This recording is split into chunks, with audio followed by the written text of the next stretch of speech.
How much do video games cost to make? How much should you budget for your indie game? How much money should you save before going full indie?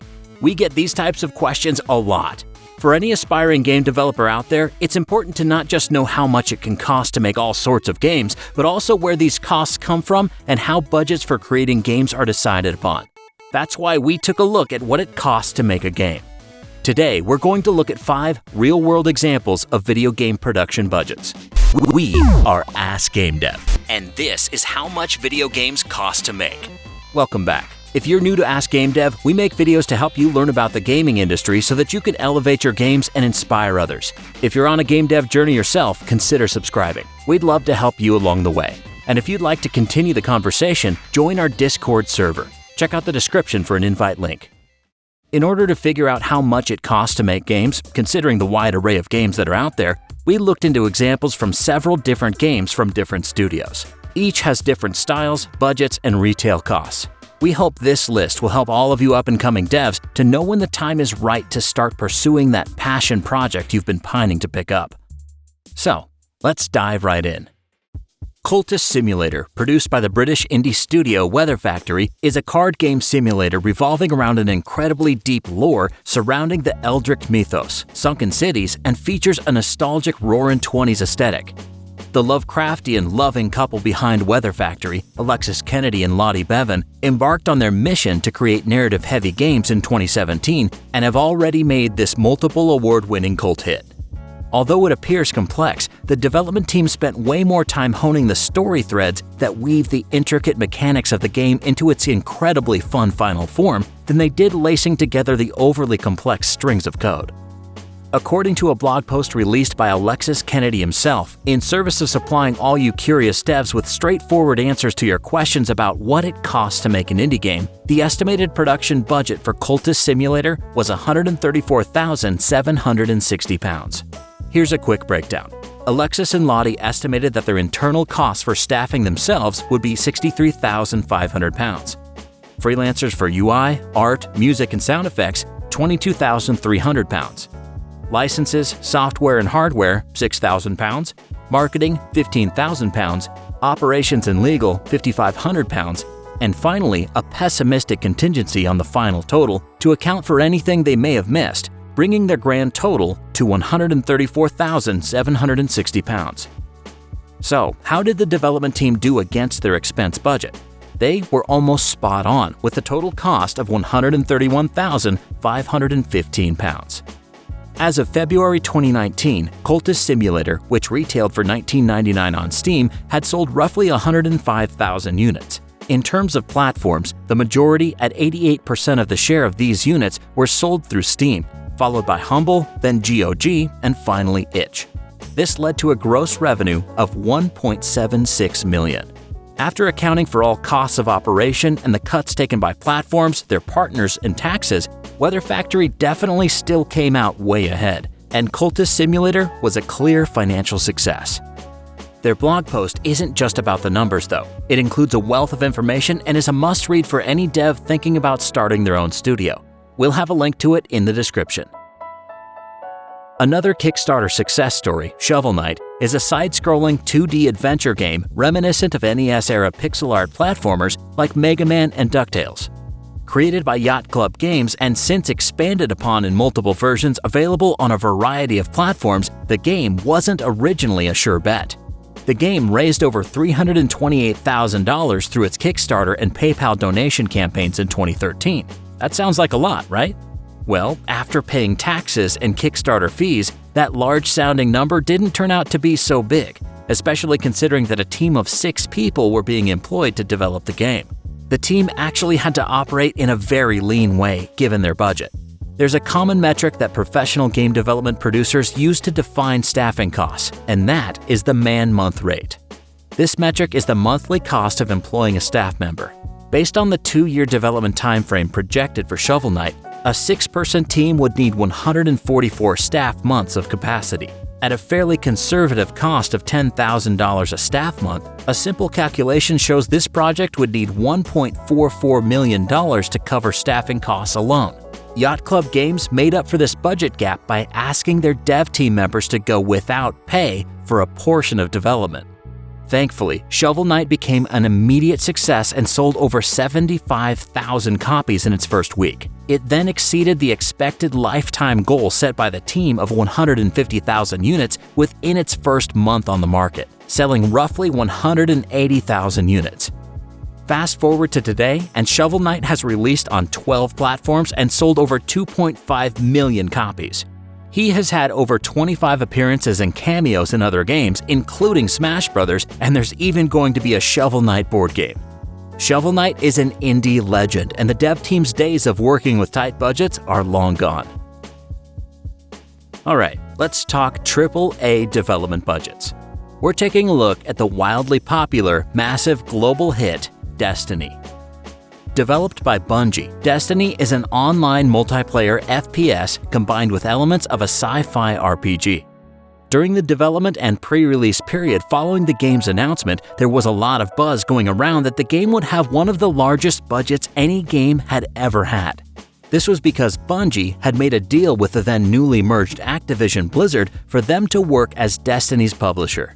Activision Blizzard CEO Bobby Kotick had controversially stated in May of 2014 that Destiny's overall budget would be a whopping $500 million. Bungie's COO tried to soften those statements, alluding that the $500 million figure was far greater than the actual budget for the development of the game. A statement was made that for marketing, you'd have to ask Activision people, but for development costs, not anything close to $500 million. I think that speaks a lot more to the long-term investment that we're making in the future of the product. Bungie's Eric Osborne added, "We're pouring everything it takes into Destiny to ensure it meets our fans' expectations and our own. And Activision is too, but the budget for Destiny, including associated marketing costs and Pizza Wednesdays, is nowhere near $500 million. So, how much did they spend? Well, the LA Times has a copy of the Bungie Activision contracts on their website where it says that they've allotted $140 million for development and marketing. This is much less than the original assessment, but was it the final cost? Nothing has been said publicly to confirm or deny this number. This at least gives us a glimpse into the 9-figure budgets that are commonplace with AAA publishers. Fast forward to January 2019, Destiny and Destiny 2 have been hugely successful, with over 50 million copies sold, expansions included. However, in that same month, Bungie announced that they had decided to part ways with Activision and self-publish Destiny going forward. Where the Water Tastes Like Wine is definitely a very unique game, particularly in this list. This title unfortunately did not make a huge amount of money, and it did not make back its development budget. When you look at a game like Where the Water Tastes Like Wine, the striking and unique art style jumps out at you right away. Usually, games like this will attract some sort of cult following based on its visuals alone. The game moved some units but suffered from a host of issues coming from a first-time solo developer making a game. In an article on Medium, the project lead on Where the Water Tastes Like Wine, Johnnemann NordhagenI detailed his experience with the game, its critical response, and its financial performance. It took Nordhagen 4 years total to make this game, and he had ended up spending $114,000 out of his own pocket to pay for many of the contractors involved. The game had received many accolades and lots of media coverage early on in its development, which led Nordhagen to believe that this was a sign that the game would surely do well. Knowing now that these signs are not guarantees of financial success, Nordhagen doesn't seem disheartened or broken over failing to break even financially. Like a true indie, he seems to have a positive outlook on the development and values the lessons he learned from the experience. Where the Water Tastes Like Wine should be taken as a cautionary tale to aspiring devs that sometimes games just don't make much money. However, the love and passion for the project can sometimes be even more rewarding than a paycheck. Before we get to the final entry on our list, it's time for another inspiring Ask Gamedev community member game of the week. This week's game is Mustache Amigos by Mini Beast Game Studios. Mustache Amigos is a top-down battle racer party game. Inspired by games like Mario Kart, Overcooked, and Toy Box Turbos, the devs wanted to create a local multiplayer racing game. The title was made in Unity by a team of 2, Ben and Anthony, who worked during evenings and weekends since 2015. Mustache Amigos is now available on Steam.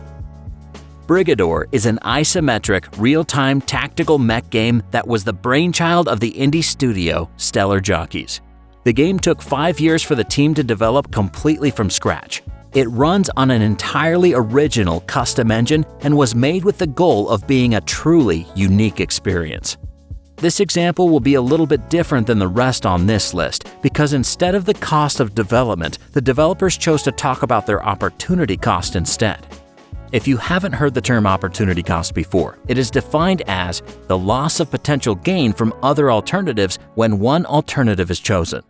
For example, if you choose to quit your day job and go full indie, the money that you would have earned had you kept your day job is your opportunity cost. But why would a dev talk about their opportunity cost? What sparked it? The answer is forum comments.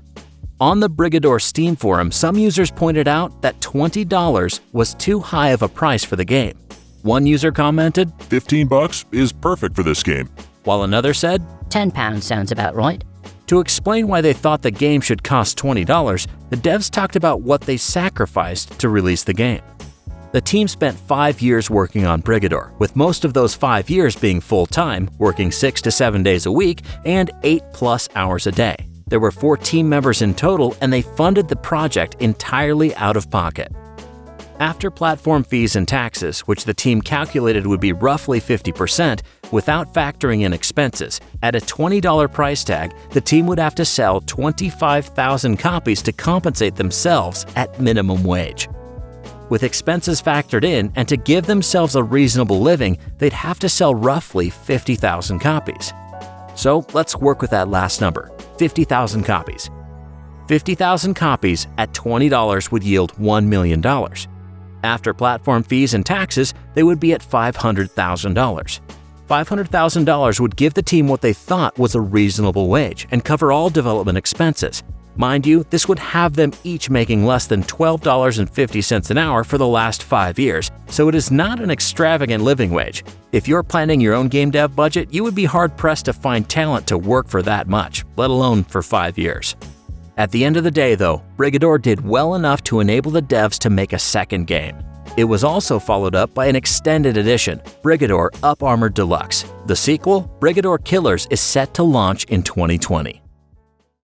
For more Ask Gamedev on how to plan a development project, check out this recent video. Or alternatively, watch this video on the most sought-after game dev roles.